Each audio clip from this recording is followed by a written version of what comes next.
start now, and I'll start by introducing myself. My name is Radha Kapuria, and I am a Leverhulme Early Career Fellow at the University of Sheffield. I'm originally from the city of New Delhi, and I come from a family that was affected by partition. All my grandparents were born in what is today Pakistan. So I'm a third generation sort of person affected by partition, which is how I got interested in researching its musical legacies. And I will stop sharing my screen now and quickly introduce the organizers, who are Astha Mehrotra, who is very ably helped me to organize this event. Astha is a freelancer currently working with the Oral History Project of Film Heritage Foundation in India. She has worked on film personalities like Gulzar and Kumar Shahani, amid others. We also have from the British Library two colleagues, Dr. Chandan Mahal. Hi, Chandan. Chandan is the Learning Projects Manager for the British Library's Unlocking Our Sound Heritage project. She oversees the National Learning Programme in the UK, which includes the creation of a new resource about partition, which she will tell us more about. And we also have Miranda Schiller. I hope I pronounced that correct. Great. Miranda is a digital learning manager at the British Library and is currently working on a web resource about partition using audio from interviews with people who lived through partition as part of the Unlocking Our Sound Heritage project. We will introduce the musicians in a moment when we begin our discussion with them, but I'll quickly again share my screen just to show you what this research has been about, what this research on partition has been.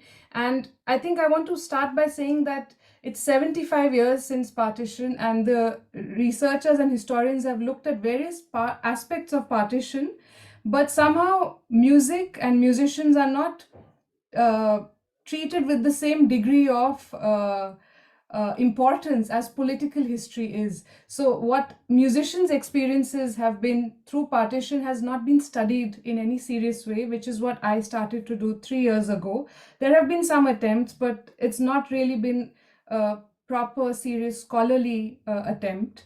And I'll quickly share two slides to share with you what I have been doing at the University of Sheffield for my project funded by the Leverhulme project, since they are the main funders for today's event. And I hope you can see my screen. Yeah. Okay.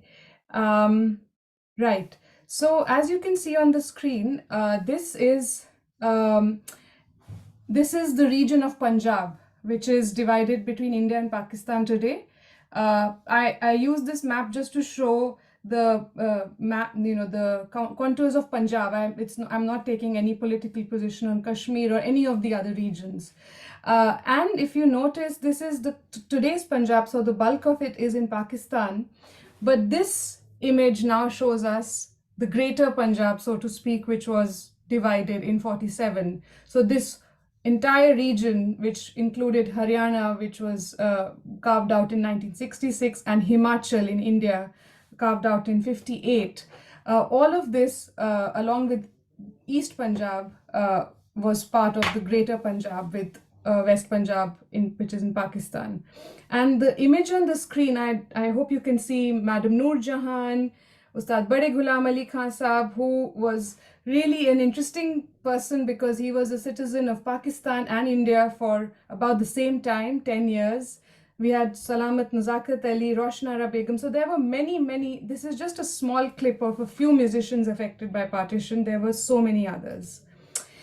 And Ustad Bade Ghulam Ali Khan Sahab famously said that if in every home one child was taught Indian classical music, we would have not been partitioned, or what he means to say is we would have not witnessed the scale of violence and chaos. And I think there's something really interesting there to reflect on. And it's interesting that musicians have done the emotional and cultural labor over the last 75 years of bringing people together, of even healing the wounds and the trauma that people went through in 1947. And given that there is no memorial to those who were killed in the riots, it's it's artists and musicians who have to keep doing this work. So it's important we recognize their attempts. This is a quick map to show you how the sort of migration happened after 47. It is created by colleagues at the University of Sheffield. Oh, sorry. And it shows you the blue cities are the new Pakistani cities and the pink ones are the new Indian cities. And the thickness of the arrows shows you the numbers of musicians. So some of the cities where, and this is preliminary research, I need to collect more data, but the preliminary data shows us that the bulk of migration occurred, it went to the city of Lahore in Punjab. So it's no surprise that there is such vibrant musical talent in Pakistan and especially in Lahore. India is a different story and we can speak about it in the discussion. But there was a huge outflux of musicians from East Punjab to West Punjab in 1947. There is, despite what we think, there was a lot of syncretic remnants. So even in the 1950s, Janamashtami was celebrated, Sri Krishna's birthday. So a Hindu festival was celebrated with a lot of music in many parts of Pakistan. So this is evidence from a newspaper in the 1950s. And there are similar examples, of course, from India. So it's not just about violence, but it's about how you keep these traditions of the other community alive. And another set of people who keep the memory and who sort of patronize musicians from across the border are music festival organizers. Here we see Raza Kazim, who is a festival organizer from Lahore. He is 90 plus now. I met him in 2019 on a brief visit to Lahore. And he is a wonderful sort of, preserver. He preserves the music and has been inviting Indian musicians to perform in Pakistan. And you can listen to him speak to the Indian filmmaker Yusuf Saeed, whose image is on the bottom right. If you scan the QR code on the screen, it will lead you to Yusuf's amazing documentary film called Khayal Darpan, which is on classical music in Pakistan. It's available to view for a very minimal amount of money, like 200 rupees or something. And I would really recommend that you check this film out. It's a beautiful music. It's from 2006. So I would really recommend that. And finally, I will stop there with this image from the partition affected painter Satish Gujral, who has painted this lovely image of two men playing the tabla and a woman listening to them perform, but they're separated by a fire. So this is clearly evocative of what happened to musicians at partition. And with that, I will hand over to Chandan, who has very sweetly decided to tell us about the British Library sound collections and what the relevance of that for partition, for South Asia's music. So Chandan, would you like me to play your presentation? Yes, why don't you do that? Okay. So Chandan there was something which would have held her up. So luckily it's not happened and she's here, but we have a recording.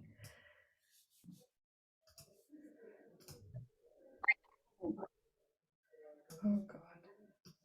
Right. Welcome everyone, and thank you, Radha. On behalf of the British Library, we're delighted to be hosting this special event online with the University of Sheffield. My name is Chandan Mahal, and I'm the Learning Projects Manager for the National Learning Programme of the Unlocking Our Sound Heritage project here at the British Library. So this event is part of Unlocking Our Sound Heritage, which is a project funded by the National Lottery Heritage Fund, which is a partnership with 10 regional hubs, who over the last 5 years have been preserving and digitising over 300,000 recordings from different archives across the UK. These are mostly vulnerable recordings because they are on carriers or equipment that is either deteriorating or in some cases becoming obsolete, or they are rare and unique in other ways. and this includes all sorts of recorded sound, from music, drama, oral history, wildlife, and environmental sounds. As part of this, there is also a new digital resource that we are producing, which will be launching later this year. We'll be exploring partition and the events leading up to India's independence and the creation of Pakistan, using material from the Sound Archive. So today we're delighted to consider some of the musical legacies linked to the events around partition. And Radha Kapuria has been uncovering some of the stories and recordings related to this, including an exploration of material from the Endangered Archive Programme and a collection called the Young India Record Label. So I'm going to hand over to Radha now, who will talk more about her work on this and the wider programme. So thank you, and hand over to Radha. Thank you, Chandan. And I can say as someone, sorry, would you like to say something before I take No, it? just to say, obviously this is a joint event. So yeah, so I think that covered everything. But if anyone has any more questions, then we can always answer them about accessing this material.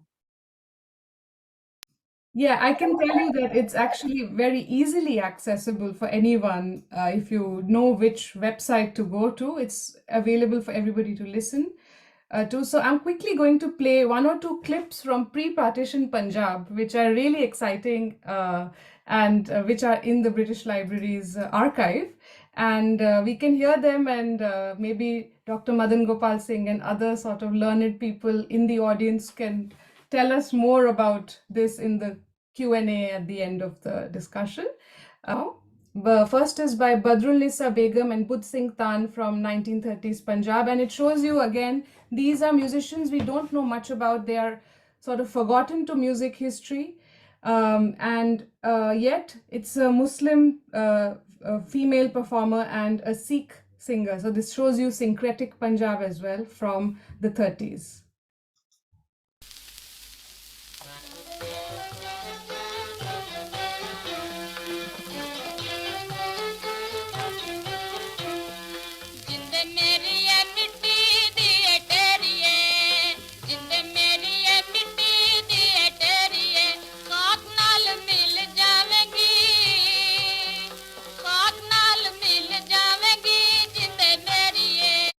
So, I mean, I'm sure this reminds many people in the audience of Ude Jab Jab Zulfe Teri from O.P. Nayyar ji's soundtrack from Naya Daur. But clearly there was, and probably this is a folk tune, we don't know.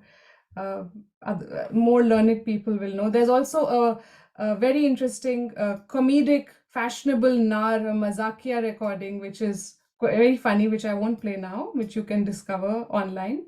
And this one is a beautiful song on the happiness of spring, that spring is coming, by a very mellifluous singer called Diwan Chand.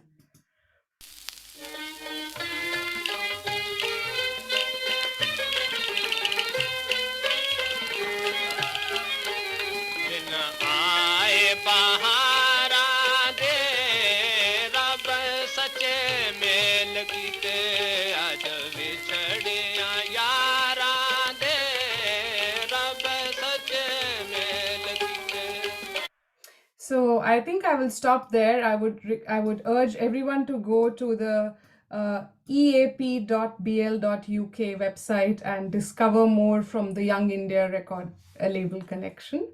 And now I will hand over to Astha, who will introduce all the musicians. Thank you, ma'am.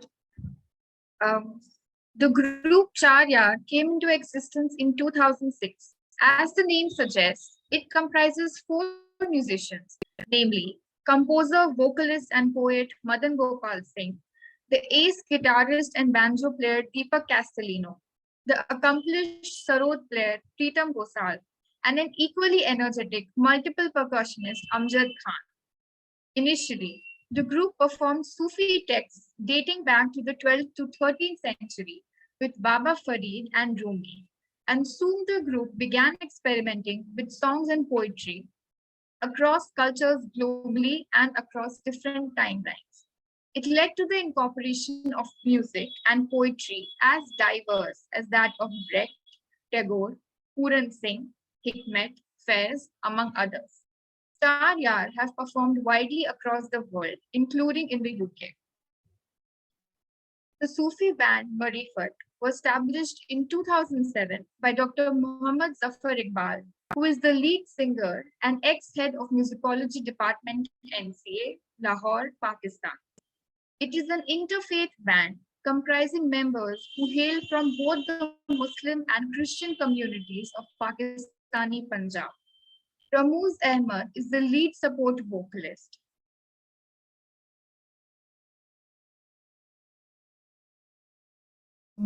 So I'll continue doing the introduction. Ramouz Ahmed is the lead support vocalist. Zahid Nazir supports on the harmonium and is the keyboard player, while Saad Huraira, Wakar Afzal and Aina are backup vocalists.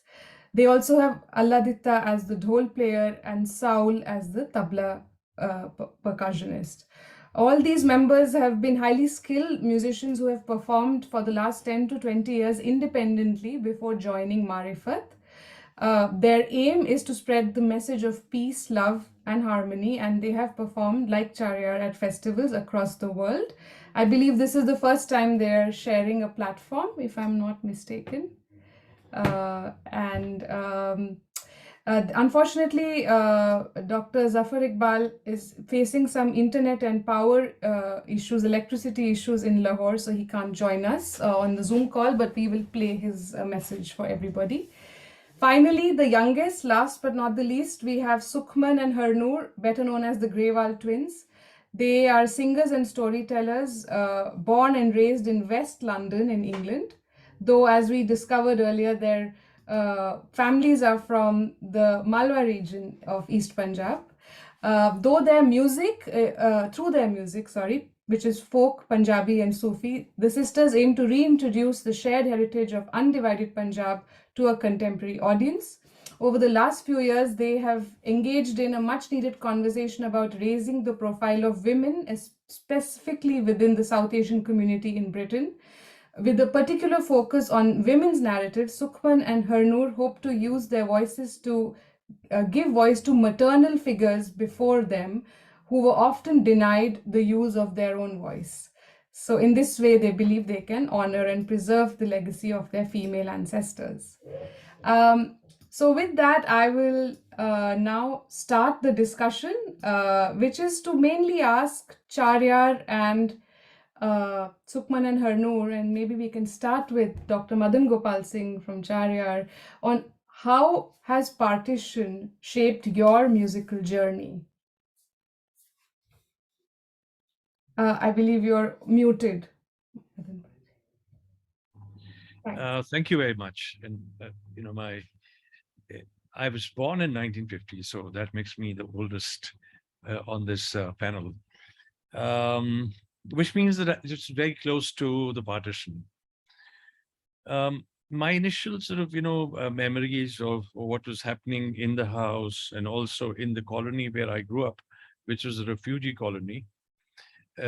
My first impression of Punjab was through multiple dialects that were almost violently coming together, because even though the partition had happened and people from various areas had settled down, they were not very comfortable with each other's dialects. So I was beginning to see a range of languages or sub-languages or dialects and sub-dialects being played out in that. But the unifying factor in that colony was music that was played in the gurdwaras. I was born in Amritsar, and which is where my maternal grandparents lived. And that place where I was born was roughly about 50 kilometers from where we had been displaced from. So there is a kind of a border which is happening about 30 kilometers from there. Right. So I had three initial threads of music. One was, of course, that which came from the Golden Temple early morning, and we could hear it loud and clear. The other was the music that we had been separated from. And the music, and so we could imagine the other side. through narratives that were not really done by my parents, but narratives that were sort of, unfolding all around. So my first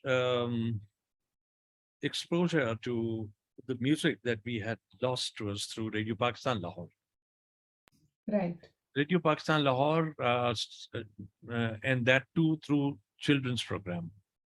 So I heard a hamd of Allama Iqbal Sahab, Lab pe aati hai dua ban ke tamanna meri, zindagi shamma ki surat ho khudaya meri. This used to be sung by a school teacher there. And that was my first sort of exposure to that kind of music. I had never heard hamd before that. So my father would explain, as patiently as he could, what a hamd was. Can you And what tell kind our audience what a hamd is? Many from India may not know. Hamd is a poem in praise of God. Yeah. It is a poem in praise of, there are three kinds. Hamd is a poem in praise of God. And we also used to hear manqabats. Manqabat is a poem which is in praise of the Murshid, your spiritual teacher. So I think the first time I heard Qawwali was also on Radio Pakistan Lahore.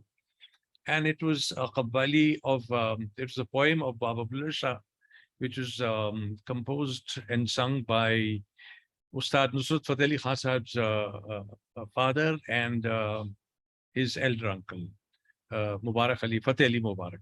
And that was, I think, Tere main ishq nachaiyan kar thaya thaya. To your love I dance in a trance. So how did so the waves from Radio Lahore were easily available to listen Absolutely, to? absolutely. In Amritsar, it was easier Right. to hear Radio Pakistan Lahore than Radio Jalandhar. So, we used to have these airwave issues, and we would have those, copper nets that we will hang in our drawing room, and one wire, which is called the aerial, from our Pi radio will be sort of, linked to that, and then we'll hear these things. That was the beginning. And meanwhile, there were other things happening. For instance, my father, who was a poet of some renown, had his dust covers done by the legendary Pakistani painter, Abdul Rahman Chughtai Sahab. Oh, wow. So Yeah. we had that kind of connection as well. Just to clarify, your father was the poet Harbhajan Singh, who wrote that's right. Punjabi. Yeah. His first and the third poem, books were, the covers were by Chughtai Sahab. Wow. This is the time when I was very little. I was really young. And the first thing that I remember hearing again on Radio Pakistan Lahore was in a festival of music called Jasn-e-Mausiqi, celebration of music. And I heard for the first time, and I think it must have been early 60s or maybe 62. And my father had recently acquired a Grundig tape recorder, and he had recorded the Jasn-e-Mausiqi. And for the first time, I heard Mehndi Hasan Sahab, and I heard Farida Khanam Sahab, I heard Roshnara Begum Sahiba, and I heard, in addition, Ustad Salamat Ali Khan Sahab singing some Tarana in Shiv Ranjani. And that left a very, very deep impact on me, in addition to Qawwalis that were happening. As if I have a little more time, then I'll also explain that subsequently I was to discover the kind of close affinity that existed between the Gurbani Kirtankars and some of the musicians from across the border. Prominent among them was Bhai Santa Singh, who was a legendary figure at that time. So Bhai Santa Singh was in Lahore or in Pakistan? Oh yes, he stayed in Lahore also. And he had a very close bonding with Ghulam Haider Sahab. And Ghulam Haider, the music director. The music director. Correct. And so they had that kind of affinity, which needs to be looked into, because that those influences are not so those easily deciphered. And then I was also discovering through narrations of my father how they used to travel on bicycles to various jalsas of mehfils or congregations that were happening of various kinds of music, including the spiritual music.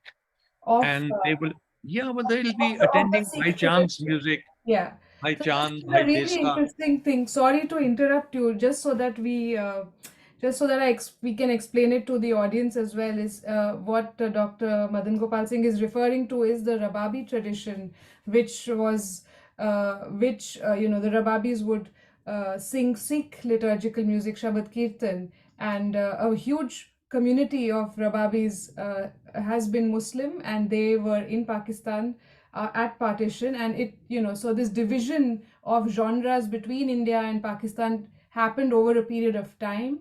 What we see of Punjabi music today, the divisions in it did not happen overnight, and that's a really long history, and there's so much to discuss there. But I just quickly wanted to move on to Sukhman and Hernoor to respond to our question on how partition has shaped your musical journey. Uh, and if we can, ask you to also take like 5-6 minutes like Dr. Gopal Singh did. Yeah. Thank you, Radha and Madanji for that as well. We were nodding along to some of the things that he said. So yeah, for us, like you mentioned, we were born in the UK to a Sikh family, and we were massively shaped by our the Sikh upbringing that our parents bestowed onto us, particularly the philosophy of oneness, which the 10th Guru, Guru Gobind Singh Ji, he beautiful wisdom that he shared. Manas ki jaat sab hai, ek hai pehchan wo. Recognize the entire human race as one. Guru Nanak Dev Ji as well, the first Guru of the Sikh faith, in his Aarti, he said, Sab mein jot, jot hai soy. That one light is in all of us. So this philosophy of oneness massively shaped our upbringing, outlook to life as well, and our relationship with people around us. From our humble understanding, that is the same philosophy shared with the Sufi tradition of Islam. That same message of oneness, transcending duality, not seeing the world with these two eyes, but rather with the third eye, which is the eye of deep-seated awareness. And when we sing Gurbani Kirtan, or when we sing the songs or poems, which are now Sufi songs, for us it's one and the same. That ibadat is the same, that devotion is the same.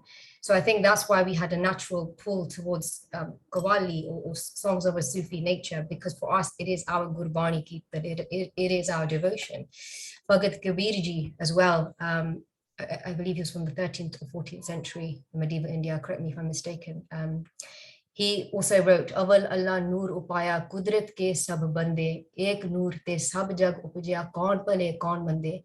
Really beautiful lines, even as I've just said it now, I've got goosebumps. And I'll try and say that into English, saying that Allah created light, and this one light, we all human beings, everything in this world was fashioned and created from that one supreme light, that one supreme source of creation. So who is inferior and who is superior? How can we say that? We are all one. We all come from that one divine source. So how, to answer the question, how has the partition shaped our musical legacy? Well, it's continuing to shape, our musical journey is continuing to shape our musical journey. No, there's no legacy. I'm sure there will be. Well, fingers crossed with everyone's blessings. So yeah, how it's shaped, it continues to shape our musical journey, in fact. So the songs we sing, they are, as you mentioned in our bio as well, we are trying to preserve and honor the legacy of that Sanjab Punjab, where pre-partition, by and large, from accounts that we've heard online and through elders in the community, they said before 1947, neighbors all celebrated one another's religious or cultural festivals together. We all lived in relative peace and harmony. And I don't know, that resonates with us. We just want to preserve that through the music that we sing. There's just two things I'd like to add to that. So our Nana Ji, just as you mentioned at the start, that we're from the Malwa region of East Punjab. So our Nana Ji mentioned your maternal grandfather. Yes, maternal grandfather. He used to tell us that on Vaisakhi and on Eid, the neighbors would, distribute mithai, which are like sweets. And nobody was looking at your religious label. Nobody was looking at, well, this is a Sikh festival, Muslim festival. It was all one. And he used to share these stories with us. And obviously that changed with partition. So, you know, that was embedded in us from a young age, but also our musical journey, to answer that question as well, we sort of entered music through Gurbani Kirtan as 9-year-olds, 8-9-year-olds, 25 years ago Long time now. ago now. So we started, that was our entry point into music. We, you know, now that we do Punjabi folk, we do Sufi, but we still sing Gurbani Kirtan as well. The music, these are the various styles of music from Punjab. For some reason, we can't explain something very deep, you know, deep-seated within us, that we have this natural gravitation towards music of Punjab, be that Gurbani Kirtan or, you know, Gurmat Sangeet, which is what we learned. We would like to mention our, you know, our teacher, the late great Gyani Darshan Singh Ji Sohal, who was a student of Ragi Samund Singh and Gyan Singh Almast. So these are, if you are familiar with the Gurmat Sangeet tradition, you will know these names. So if I can end that question answering it with a quote from an author, our sort of favorite contemporary author, Manrit Sodhi Sumeshwar. She wrote a book called Radiance of a Thousand Suns. And to echo what you said, Radha, about no memorial, there's no memorial that exists. How do we honor and remember these people? She said something similar. This is Manrit, the author of the book Radiance of a Thousand Suns. And this book follows the lives of Punjabi women through partition, the emergency in 1984 and 9/11. So it's a really, really good book for people in the diaspora, for anybody, but particularly we resonated with it from a sort of diasporic angle. So she says, do you think that the schizophrenic Indo-Pak dynamic of love, hate, war, and peace has nothing to do with 1947? That the past doesn't intrude upon the present all the time? Did we lay the ghosts to rest? Do we tell the stories? Talk about them with our children and grandchildren? Do we have memorials to honor the 10 millions who trudged across the Radcliffe line? Or do we have a memorial for the 1 million who died? And the answer to that question is we don't. But the way we can honor and the way we choose to honor the legacy of undivided Punjab is through the songs that we choose to sing. And just to add on that, actually, so the songs that we have sung in our experience when attending weddings. I'm so sorry to interrupt you right now, and I'm being the bad moderator who keeps interrupting people. I just, if you can hold on to that thought about the wedding songs. Okay. And because I also interrupted Madan ji, so it's only fair that I also interrupt you, as one of the audience members has rightly said, she wants to know more about what the story that Madan ji was about to tell us. So we'll come back to that. Please hold your thoughts. Quickly listen to what our Lahori and Pakistani musician has to say to this question on how partition has shaped his journey. So I have a recording from him. I'll play it quickly and then we can come back to this, just because we're short on time and we need to get everybody's perspectives on board. So I'm really sorry to interrupt you, Sukhman. I'll quickly share this as well. Hopefully this will work this time. Right, now let's do it.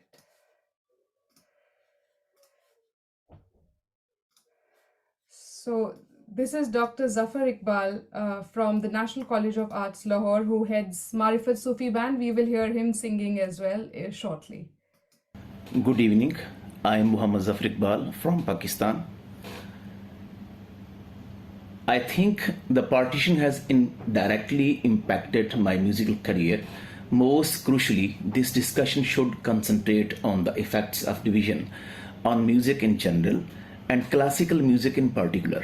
I have been in touch with the music community for 30 years. The music directors, musicians, and vocalists are people I interact with frequently. I perform a variety of musical genres, including Qawwali, as a trained classical vocalist. Prior to the partition, the state and society held music in the highest regard. Many Muslims are credited with creating the modern Khayal Gaiki. Amir Khusro, a Sufi saint and disciple of Hazrat Nizamuddin Awliya, is regarded as having made the greatest contribution to music. In the early aftermath of the partition, the same music was viewed entirely differently in Pakistan. In Pakistan, it has always been viewed from the standpoint of religion, considering its legality in Islam, but in India, it became the main feature of the national cultural policy. Lack of patronage was one of the key elements that contributed to and ultimately became the main cause of the downfall of classical music in Pakistan. After partition, some of the most talented and outstanding singers, musicians, and music directors, including Ustad Bade Ghulam Ali Khan, Ustad Nazakat Salamat Ali Khan, Tufail Niazi, Roshanara Begum, Malkai Mausiqui, Mehdi Hassan, King of Ghazal, and melody queen Noor Jahan, immigrated to Pakistan. Sadly, the Hindus and Sikhs who supported artists and the arts went to India. The artists who were formerly the pride of the courts of the numerous Rajas and Nawabs, who lived opulent lives befitting rulers and had the highest social status, they found themselves like beggars in the newly formed state. It is mentioned by almost all of the artists I interviewed without mentioning any by name. A meager performance fee from Radio Pakistan was as the performer's primary source of income. The artists lacked a stage where they could perform and earn money. Bade Ghulam Ali Khan's choice to move back to India is an example of how the government and society have a conservative and dismissive attitude toward music. The fact that the Indian Prime Minister received the well-known artist at the airport with his cabinet is an example of how differently the two nations approach art music. The artist used to perform in order to make a living in India, Nepal, East Pakistan, now Bangladesh, and Afghanistan. Whatever the reasons may be, neither the state nor society own music.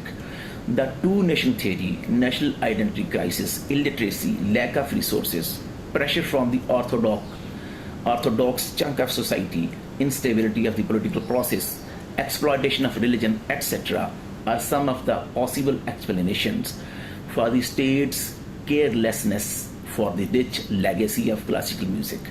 These reasons are what make this case a classical example for the study. Thank you. So I think Dr. Zafar Iqbal has given us a really kind of also, like Dr. Madan Gopal Singh was saying, it's also placed it in a larger context. So that was, I think, quite sobering and also quite useful to see. I will now ask Dr. Madan Gopal Singh and Sukhman and Hernoor to maybe continue what your comments were before I so rudely interrupted them, and perhaps respond to what Zafar Bhai was saying, or continue sharing your stories in that context. And my second question will be about collaboration. So since we are talking about shared heritage and syncretism, is there a way that we can also ask you about your experience of working with, so since we don't have a Pakistani musician live with us right now, so for Madanji, what has been your experience of collaborating and working with Pakistani musicians and artists? You already mentioned Ismat Chugtai painting your father's books. And similarly, what has been Sukhman and Hernoor's experience? I would ask you to unmute yourself again. Yeah. Thank you. Yeah. I think there are various kinds of legacies. So we can't have a kind of an umbrella sort of term. We must look at the exclusion. The exclusion is important because, let's say, is there a contribution of Hira Mandi, for instance? And that contribution is very, very important. Likewise, there are folk musicians who just languish on the periphery. See, the point is that we are living in really troubled times, and there are legacies of people who do not conform to either this or that religion. The people who are, let's say, spiritual, but in a way which is a non-attached way of spiritualism.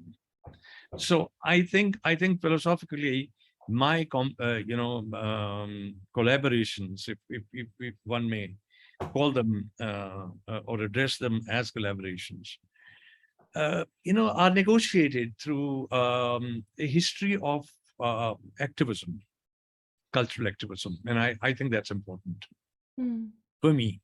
In the late 60s, there is a huge amount of university protests which is happening all over the world, and Delhi University was no exception.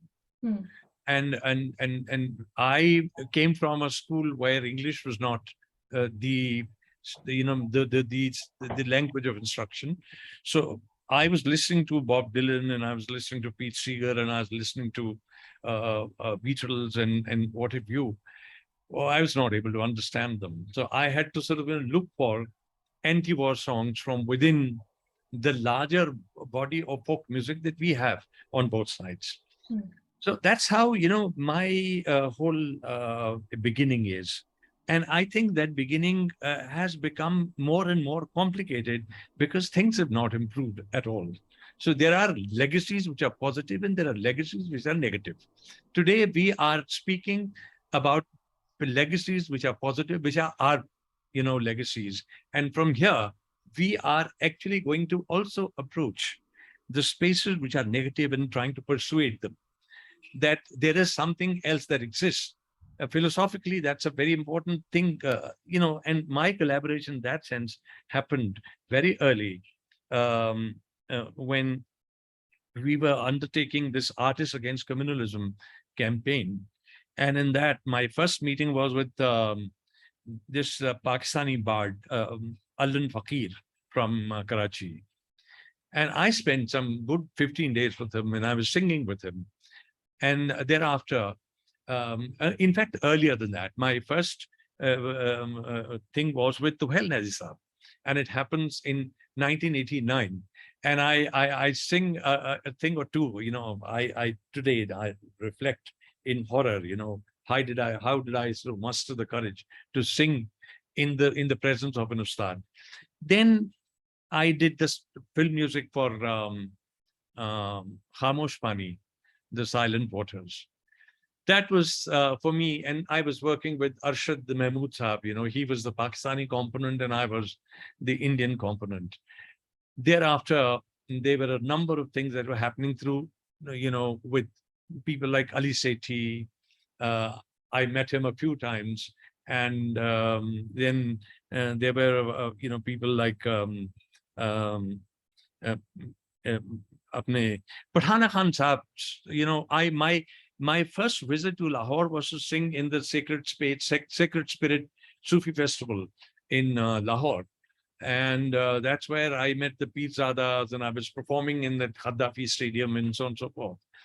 And finally, when I look at my very recent thing, this is with in a Pakistani web series. It's called Qatil Hasinaon Ke Naam. I don't know how to translate that. And they've used a song that Chaar Yaar we did together.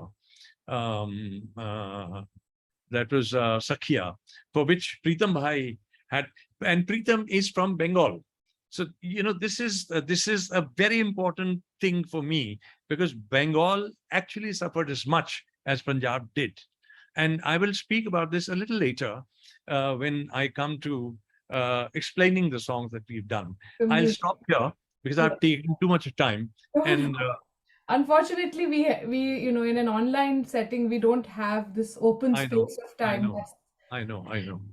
I thank you so much for that response. I will now ask Sukhman and Hernoor to respond to the same question about what has your experience of collaborating with musicians from across the borders been? I mean, I do know that you guys are majorly inspired by the music of Radhika Kiani from Pakistan, because I could see so many sort of covers and, you know, Boohe Baria and all of that. So Yeah, so actually our first collaboration was, I think, 2017, right? We had performed in the summer of that year at the Guildhall in London for the 70th anniversary to commemorate the independence of India and the creation of Pakistan. And right at the end, after our performance, we sang Aj Akava is Shanu, which is also featured in the concert later.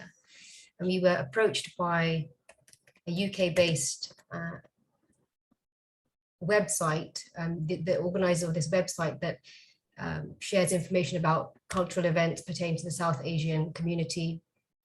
And the organizers, they were called Seema and Nadia, and they came up to us and said, we have a band coming down in October to London who we think you should really collaborate with. They're called Sounds of Kolachi. And, you know, ignorantly, we had never heard of them. You know, as you do, then you do a Google search and you thought, oh, wow, they're actually from Karachi. Kolachi being the, honoring the former name of Karachi. And we met Essen, who is the lead of the band. And very, very brief meeting we had. He had full faith in us. He fully trusted us. He didn't ask us what we were going to sing on the night. He said, whatever you want, we're just going to, you know, support you in that. And we had no prior, like rehearsal, would you say? Absolutely nothing. This is what I mean when I say he had full bharosa, full faith. And then come October, at, where was it? The William Goodenough College, right? It was part of the Bloomsbury Festival. We turned up on stage and we sang a few verses from Gurbani. Don't remember what it was, to be honest. We also sang Bulya Ki Jana Main Kaun. Bulya, I know not who I am. And that whole performance, it was so spontaneous and probably the most magical performance we've ever had. I don't know if it's because there was no prior rehearsal, whatever it was, but in that moment, those 25 minutes, there was no notion of I'm Hindustani, I'm Pakistani, ye wo, none of that. It was, we are all here to appreciate music.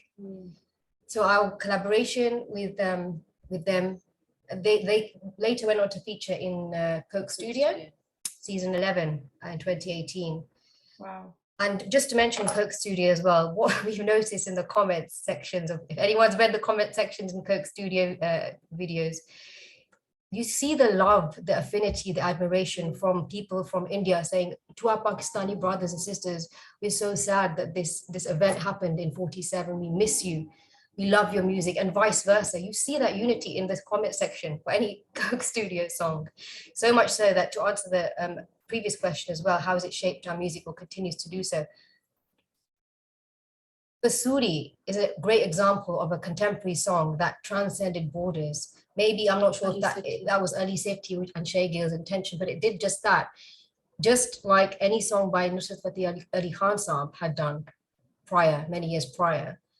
And that is inspiring for us. We want to continue that that legacy and honor that unity, that Sanja Punjab. So, and there's also one other upcoming collaboration. We've got another one on the 18th August, Union Chapel, with a band from Pakistan called Jobhi, instrumental quartet from Lahore.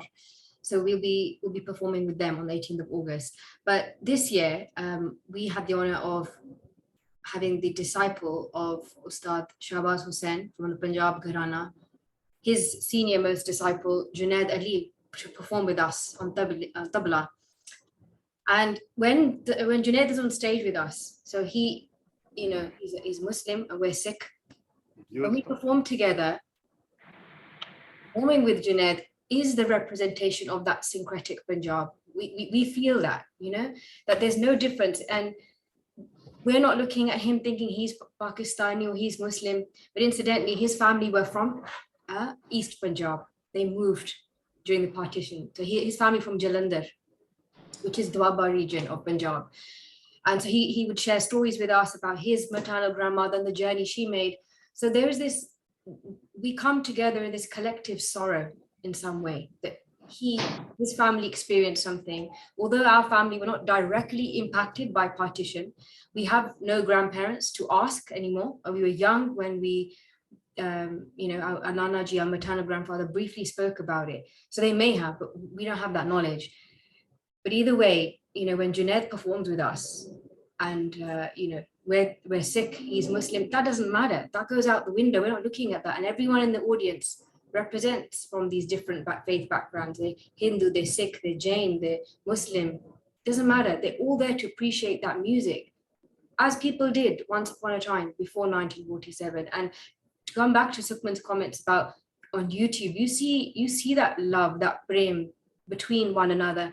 And that just goes to show that union or unity, that is on the grassroots level. The grassroots level, that prem that exists between both sides. It's just, Yeah. on the high level where it doesn't so much. Yeah. I just wanted to say that Madanji, you were going to say something, isn't it? Or Me? Yes.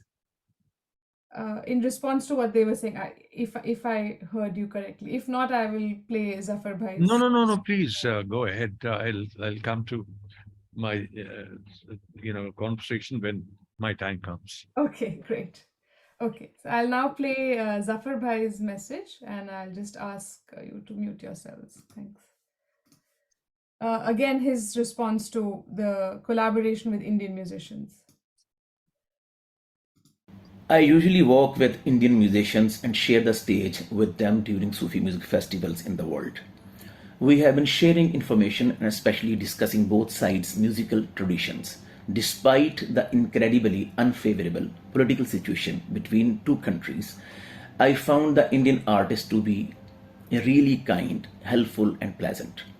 I think the governments on both sides continue to foster a hostile environment despite the fact that the people on both sides really want to speak with one another and visit each other's countries without restrictions. This is done in order to achieve their respective political goals. It is hard to secure a visa in this hostile environment, and going to the police station every morning is a dishonorable act. Due to some religious fanatics there in India, Pakistani artists have found it difficult to go to and perform in India since a few years ago. Outstanding Indian performers who have performed frequently in Pakistan include Meeta Pandit, Vasudin Dagar, Hariprasad Chaurasia, Shubhra Guha, Pandit Jasraj, Pandit Vijay Kichlu, Gundecha Brothers, Shahid Parvez, Jagjit Singh, etc. The concerts were incredible and reception from the audience was consistently wonderful. As a music and musicology student, I have directly interacted with the several of the Indian artists named above. I have acquired a lot of knowledge from them. We are in Pakistan and are unable to comprehend the Indian position on Kashmir or the current issues that our Muslim brothers are dealing with in India. Even millions of Indians are speaking out in their favor. Instead of battling one another, both nations should unite in the battle against hunger and poverty. They should reconsider their respective countries' attitudes toward one another. Instead of wasting money on high-tech weaponry, they ought to use it to provide food, housing, and security for the majority of their population. Thank you. I think that gives us a very solid and urgent reality check, because there's so many problems still in South Asia. And I think with that, we now move to the last bit of our discussion, which is the precursor to the music itself, which is incredible. I cannot wait for the audience to hear it, since I have been putting together all the clips from all the musicians, and I've been putting subtitles to the Punjabi, so which all the musicians have provided me so kindly. And it's really incredible material, and it's for those of us who are Punjabi and can't speak Punjabi well. It's an education in the language also. And for those who don't know Punjabi or have no connection to Punjab, it's still a great introduction to a very rich culture and how this culture has dealt with partition. So with that, may I ask Madanji and Preetham Bhai, would you also like to, shall I pin you as well? If you can respond on how, the music you have performed for the concert. If you could explain that.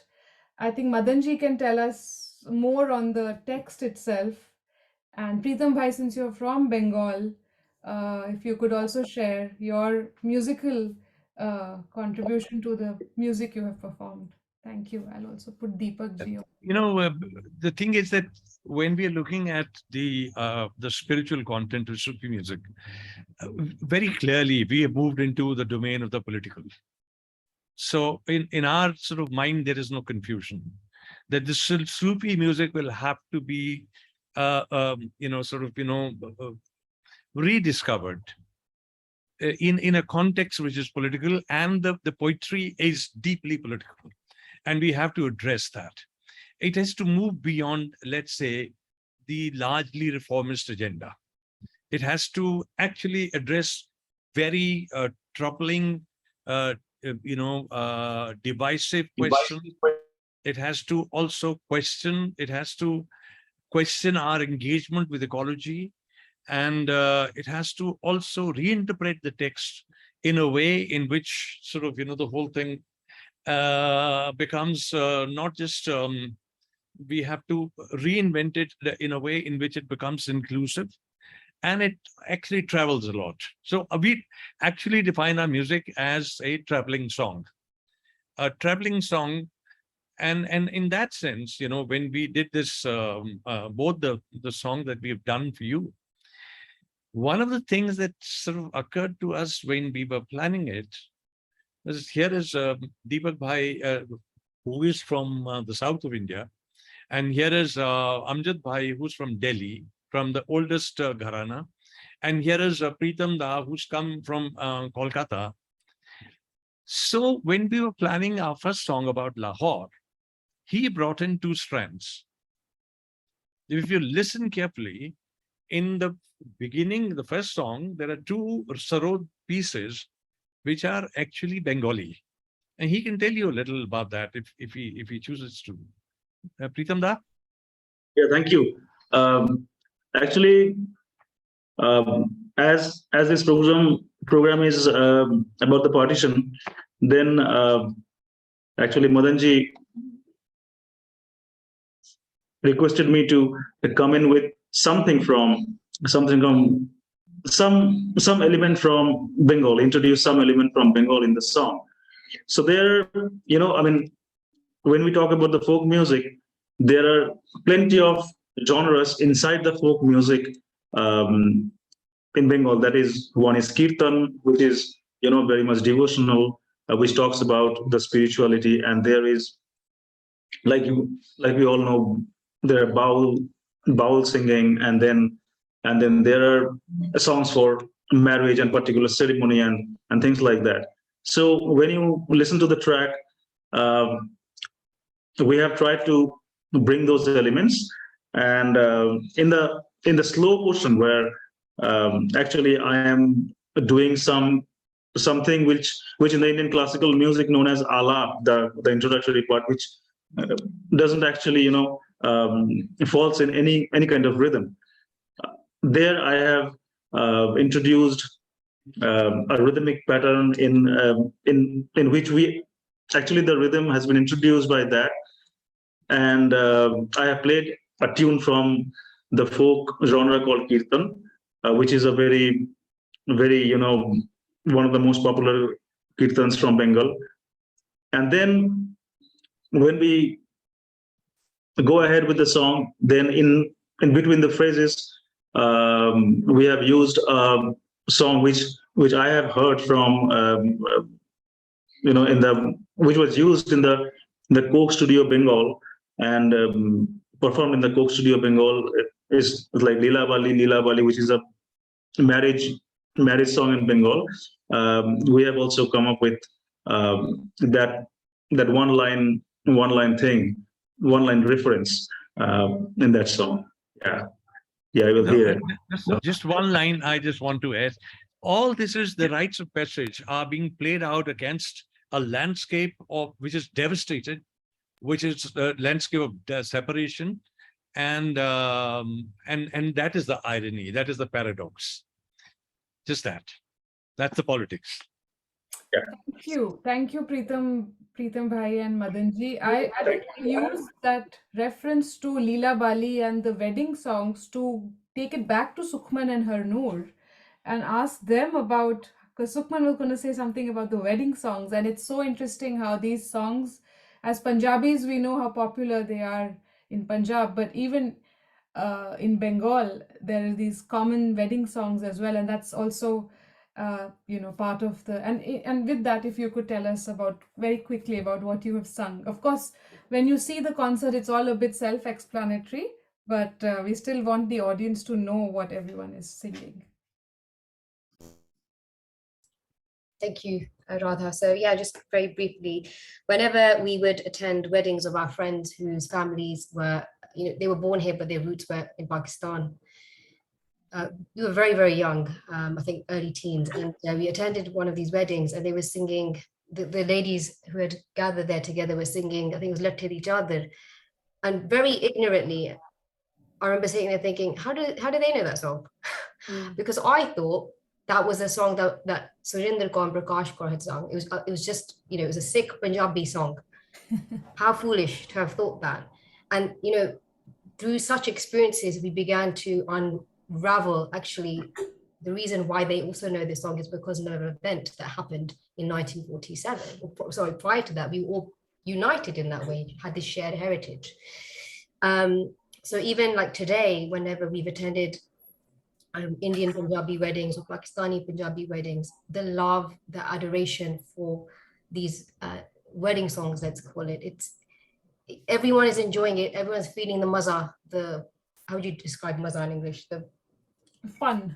Everyone's just having a great time. There's none of this, this is a Pakistani song. This is a wedding song, and that's that. Everyone's having a great time. So again, that experience showed us that there is, whilst on the map of the world, there is this line that divides India and Pakistan, the unity is very much there in the hearts and minds of people, and in the music, it's very much there. And just to go on to your final question, that is to kind of introduce what we will be singing in the segment.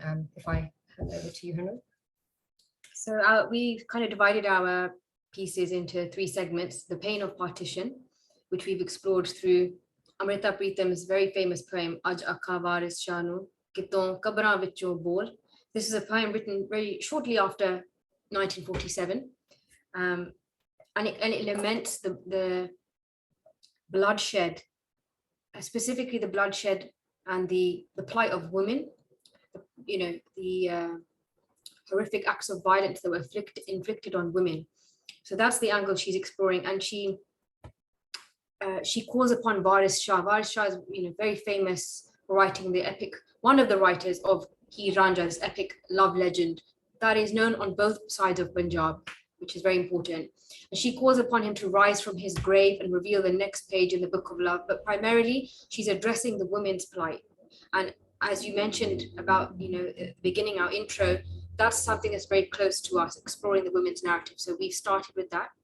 Aja Kabar Shanu, there will be translations as well. That represents the pain of partition. And then we move on to the lesson of partition with a song, Chal Buliya, Chal Uthe Chaliye, Jithe Sare Anne. This is a poem by Bulle Shah, where he is imagining this utopia land where no one is discriminated against because of societal labels, whether that's gender, caste, religion, or what have you. But that we basically, before we sang Chal Buliya, we started with a few lines. Main mandir de vich. It's okay. You don't have to. Don't say the lines. Okay. It come in the music. Can you just tell us who wrote them? Bir Singh wrote that. He's a contemporary Punjabi lyricist. So that's just our spin before we sing Bulle Shah. And then it ends with the reality of partition. So we wrote a story that we have recited, a very short story, and that ends with a few lines from in Punjabi as well. So we won't say too much on that, but it's divided into 3 different themes. And I'd like to surprise you, maybe in a bad way, Sukhman and Hernoor, by telling you that I have positioned your 3 videos in such a way that this whole concert will actually begin with your Okay. 3 of the 5 sisters. Fine. And because it brings up the division of Punjab so well. Then we will move on to Chaar Yaar's performance of the partition poetry, followed by your performance of Aj Akhan Waris Shanu. And so in a sense, the concert is divided into two halves. The first emotion is of pain and of the trauma of partition. And then Marifat from Lahore have done beautiful Qawwali of Baba Bulle Shah, which is very uplifting. So I didn't want to mix the emotions. So I thought, let's have the reflective, sad, somber music first, and then go into a sort of more cheerful part of the concert. There is no, I mean, it was very hard to decide because all three musicians are so accomplished and there's different levels of seniority. And in Hindustani music, you start with the youngest and end with the oldest, but there's no such order being followed here. I just slotted it based on the emotion of the music. And with that, I will play Dr.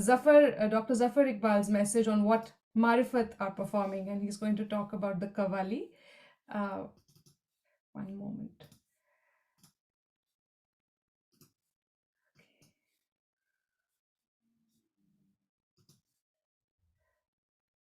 A Punjabi Sufi poet named Bulle Shah flourished during the 17th century. He was a philosopher and a humanist. Hazrat Shah Inayat Qadri, a Lahore-based Sufi spiritual leader, served as his first spiritual mentor. Bulle Shah was renowned for his extraordinary poetic abilities and acquired spiritual treasures under the direction of his spiritual guru. The only goal of life was to teach a person how to look within of themselves and find the hidden treasure. I did a Qawwali that was based on the Punjab Ang of Qawwali. There are two Angs basically, primary Angs. One is called Dilli Ang and another is called Punjabi Ang.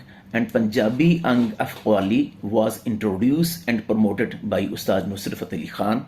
The main characteristic features of this Ang is to sing Bolbant. Bolbant is a characteristic feature of Dhurupad. And Ustad Nusrat Fateh Ali Khan introduced Sargam and extensive Lakari in Qawwali. In addition to it, Ustad Nusrat Fateh Ali Khan used to start open mouth voice production in Qawwali. So I presented Punjab Ang Qawwali, Nima Jana Jogi de Naal, was written by a great Sufi poet, Baba Bulle Shah. Another number I performed, it is one of the most popular numbers of Sufi music in Pakistan. It is about, it is in the praise of Lal Shahbaz Qalandar, whose name is Usman Marwandi. Ho Lal Meri Pat Rakhiyo Wala Jhule Lalan. It was written by a famous poet of Pakistan, Sagar Siddiqui, and it was first composed by Ashik Hussain, who was film music director in early 60s, and then recomposed and reintroduced in film by the famous music director Nazir Ali. Thank you very much. So those are some of the numbers they will perform. He hasn't told us everything he's performing, so there'll be a bit of surprise for everyone. May I give the last word to Madan ji? If you could explain to us maybe one of the poems, maybe the first poem, and if you want to tell the audience the sort of personal angle to it, I don't know, you don't have to, it's up to you. If some context, to see mute tha ho. Sorry, I was aching to get into Punjabi, but I think to be bilkul. sorry. This is the first poem is written by me, and it is a kind of a dialogue. You. I'm so sorry. I thought it's written by your father. So No, it's by I have me. introduced it as by Harbhajan Singh. I'm so sorry. No, it is this second one is by my father. The first one is about my father, written by me. It's a kind of a dialogue. It's not really a dialogue, it's a monologue that happens between the dead mother and the father, who is a little child in completely orphaned. He doesn't have his father. He was orphaned at the age of 9. So Your he didn't father have anywhere to go to. at So Partition. he is kind of, wasted in the cities of Lahore and is trying to sort of, carve out spaces here and there. The first one is about that, about his life in Lahore as an orphan. So there is no nostalgia in that. It's according to me, it's a deeply political poem, and for whatever it is worth. And second poem has reference to Hrithik Ghatak, the Bengali filmmaker who made all his films on the Partition. Exactly. And there is a film of his called Komal Gandhar, which again has a reference to the Gandhara area, Which is in Pakistan. on the boundary of what is now Pakistan and Afghanistan. Yeah. And Komal Gandhar is not the Komal note in the Gandhar. This is in his this perception. It was that area of Gandhara. Then in that I raise a cry of Duhai Ali, Duhai Ali, Duhai Ali, Duhai Ali, which is my dialogue with Hrithik Ghatak, because it is used by him also in his film Komal Gandhar. And of course, it is about it begins with my father's poem, Ontaryanu Vaja Mara, Kidhar gaye ho, Kidhar gaye ho. I call out the hapless one, where have you gone? Where have you gone? Baaj tohade bahut ujada, Kidhar gaye ho, Kidhar gaye ho. Without you, it's just an endless wasteland. Where have you disappeared? Where have you gone? Where have you gone? That's and then of course there is a song that a poem that he wrote at the time of Partition, which is which is what you're going to hear. So I'm not actually going to, and you have given subtitles to that also. So that's the little context that I wanted to give. Thank you. Thank you so much to Chaar Yaar and Grewal Twins and to Marifat for this wonderful conversation. I'm so overwhelmed, and now I will play the concert. It is a 1 hour long concert, and audience members are welcome to stay on after the concert to share their feedback, and you can type your feedback on the chat as the music is being played. We will share the email IDs of all musicians on the chat, so you can reach out to them with your comments, your questions, because if the meeting ends, we don't want to lose out on the connection we are making through Zoom. So there are many questions that are being asked for both Grewal Twins and for Chaar Yaar. And we will share their email ID so you can contact them directly, or you can email us. And please drop in your messages of wah wah or your emotional response to the music. We would love to hear it as the music is being played. And without further ado, I will now play the music. And